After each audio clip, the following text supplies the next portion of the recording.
पापी प्यार। मैं अपने कोठरी में बैठा अपने अंजाम के बारे में सोच रहा था कि तभी बगल की कोठरी से किसी ने जोर का आर्तनाद किया, बाहर निकलो मुझे, मैं मरना नहीं चाहता। तभी हवलदार दाताराम उसके कोठरी के दरवाजे के करीब पहुंचा और उसे दांत पीसकर कहा, साले तूने 4 लोगों को मारा है और अब अपने अंजाम के बारे में सोचकर शोर मचा रहा, चुप हो जा वरना तेरी वो गत बनाऊंगा कि याद रखेगा। मुझे भी 10 साल की सजा हो चुकी थी, पता नहीं खुदा को मेरे हिस्से में क्या मंजूर था। मैं उस मनहूस दिन को कोसने लगा जब से इन सब चीजों की शुरुआत हुई। एकाएक वो मंजर मेरे आंखों के सामने घूम गया।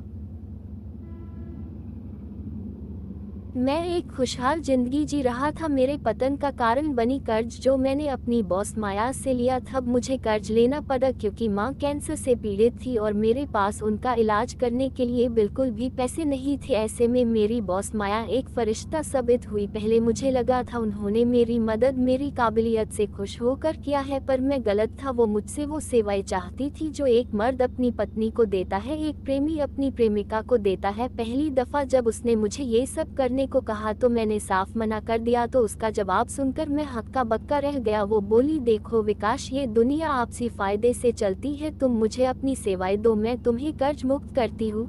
मैंने भी हामी भर दी और उसे अपनी सेवाएं देने लगा। पर मेरे जीवन में तूफान तब आया जब माँ की तबीयत अचानक ही खराब हो गई और परिवार वालों के कहने पर और माँ के जिद के आगे घुटने टेकते हुए मुझे शादी करने पड़ी। और शादी के कुछ ही दिनों बाद माँ भी चल बसी। तब भी मेरे और माया के बीच सब कुछ जारी रहा। पर एक दिन मैं अपने ऑफिस से जल्दी आकर उपन्यास पढ़ रहा था कि माया का फोन आया। मैंने फोन रिसीव किया और बोला, हेलो, कहाँ हो, जल्दी आ जाओ, आज तो मैं तुम्हें खा ही जाऊंगी। मैडम, आज मैं नहीं आ सकता। बेवकूफों जैसी बातें मत करो, एक बार तुम्हारा काम क्या निकल गया, पीछा छुड़ाने के बहाने ढूंढने लगे। जो कहती हूँ चुपचाप करो वरना ठीक नहीं होगा। मैंने संबंध विच्छेद कर दिया। मैंने देखा मेरी पत्नी पूजा मेरे पीछे खड़ी है। क्या हुआ जी? ओ पूजा मैडम का फोन था, वो कल एक इम्पोर्टेंट क्लाइंट आ रहे हैं तो एक प्रोजेक्ट के सिलसिले में मुझे उनसे मिलने जाना होगा। क्या हुआ, कोई बात है क्या? मैंने सोचा था हम आज मूवी जाएंगे। कोई बात नहीं पूजा, अगली बार चलेंगे। ठीक है जी, आप अपना काम करो। मैंने फोन साइड टेबल पर रख दिया और बाथरूम फ्रेश होने के लिए चला गया।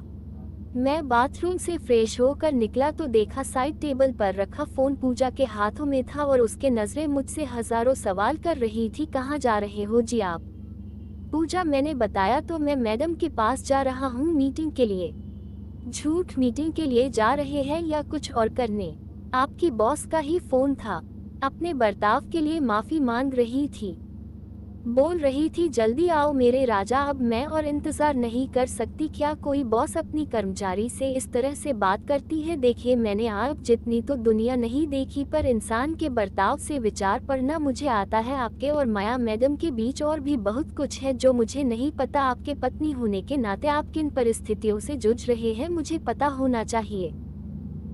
पूजा, तुम मुझे गलत समझोगी, फिर भी अब तुम्हें पता चल ही गया है तो बताता हूँ। ये सब हमारी शादी से पहले से होता आ रहा है। पहले मुझे लगा माया का मुझसे जल्द ही मन भर जाएगा और वो मुझे छोड़ देगी, पर ऐसा नहीं हुआ। मैंने उससे पैसे लिए हैं जो मैंने उससे माँ की इलाज के लिए लिए हैं और वो रकम इतनी बड़ी है कि मैं उसे उसके पैसे कभी वापस नहीं कर पाऊंगा। ये मेरी मजबूरी है।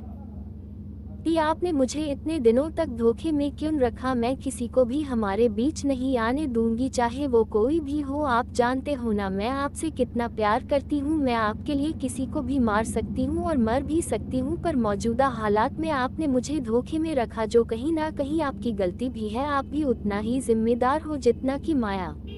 देखो, तुम मुझे जो भी सजा देना चाहो मुझे मंजूर है, पर तुम अभी इस वक्त मुझे यहाँ से जाने दो, नहीं तो माया मेरा जीना मुश्किल कर देगी। ठीक है, याद रखिएगा, आपको भी सजा मिलेगी और उसे भी।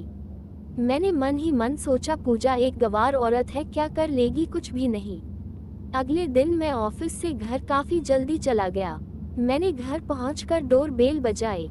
दरवाजा पूजा ने ही खोला, पर उसके कपड़े मुझे कुछ अस्त व्यस्त लगे। मैं अंदर गया तो अंदर जो आदमी मौजूद था उसे देखकर मेरा खून खौल गया। वो आशीष था। ये मुझसे पूरे ऑफिस में सबसे ज्यादा जलने वाला बंदा था। वो शायद पूजा से पिछले महीने हुए एक पार्टी में मिला हो और वहीं से उन दोनों की जान पहचान हुई हो, पर ये आदमी मेरे घर में क्यों था ये मैं नहीं समझ पा रहा था।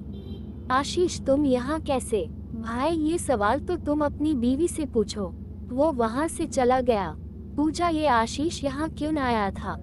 मैंने तुम्हें कहा था तुम्हें सजा मिलेगी, यही है तुम्हारी सजा। तुम जो हमेशा एक पराये औरत के साथ हम बिस्तर हो सकते हो तो मैं क्यों नहीं? तुम अपनी गुलछर्रे उड़ाने को मजबूरी का नाम देते हो। याद रखना, तुम जैसे मेरे साथ करोगे वैसा मैं तुम्हारे साथ करूंगी। यही है तुम्हारी सजा और वो माया भी नहीं बचेगी, देख लेना।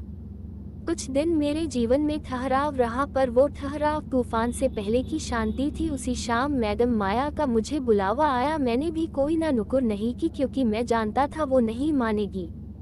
मैं उसके फ्लैट के दरवाजे के करीब पहुंचा और डोर बेल बजाया। उसने तुरंत दरवाजा खोला और बड़ी मादक निगाहों से मेरी ओर देखा।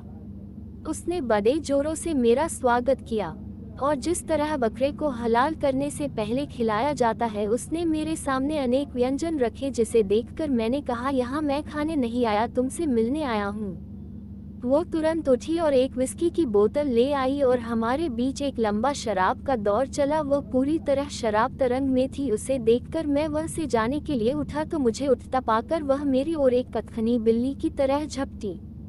मैंने अपने आप को उसके जिद के आगे बेबस पाया और हार कर वो करने लगा जो उसने मुझे वहां करने के लिए बुलाया था। मैं उसे कोसता हुआ तकिया लेकर हॉल में चला गया।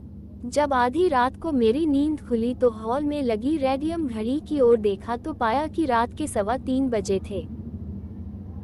मैंने तुरंत अपने कपड़े बरामद किए और पहन लिए। उसे अलविदा कहने के लिए मैं बेडरूम में गया तो वह का नज़ारा देखकर मेरी आंखें फटी की फटी रह गई। मैंने देखा उसके माथे पर एक सुराख था। साफ मालूम हो रहा था उसे माथे पर गोली मारी गई थी जो उसकी मौत का कारण बने थे। इसका मतलब जो पूजा ने कहा था उसने उसे अंजाम दे ही दिया था। अब मेरी भलाई पूजा को ढूंढने में थी। मैंने सबसे पहले अपने दोस्त हर्ष को फोन किया, क्योंकि मौजूदा हालात में मेरे पास हथियार होना बहुत जरूरी था। हर्ष भिंडी बाजार में गैरकानूनी हथियारों की खरीद फरोख्त करता था।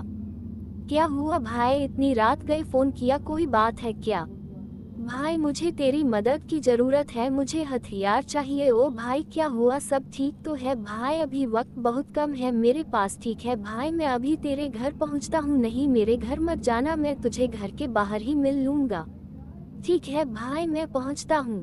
हर्ष मुझे मेरे घर की ओर जाने वाली सड़क पर ही मिल गया और बोला, भाई जो भी करना है कर, मेरा नाम बीच में नहीं आना चाहिए। वैसे भी आजकल पुलिस हाथ धोकर मेरे पीछे पड़ी हुई है। ठीक है भाई, रू चिंता मत कर। मैं घर पहुंचा। मैंने अपने फ्लैट की डोर बेल बजाई। दरवाजा पूजा ने खोला।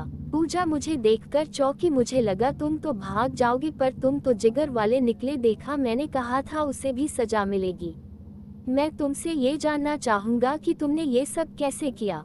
कुछ नहीं आसान था। पहले मैंने तुम्हारे और माया के रिश्ते के बारे में आशीष की मदद से जाना और माया की नौकरानी से उसके घर की चाबियां हासिल की। और जब तुम यहाँ से गए तो मुझे पता था कि तुम माया के पास जा रहे हो और हम अपने प्लान पर काम करने लगे। हम नौकरानी से मिले चाबियों की मदद से माया के घर में घुसे। तुम और वो शराब के नशे में इतने चूर थे कि तुम दोनों को होश नहीं था। पहले मैंने माया का काम तमाम किया और वापिस यहाँ आ गए। इतने से तुम मुझे फंसा कर बच जाओगी।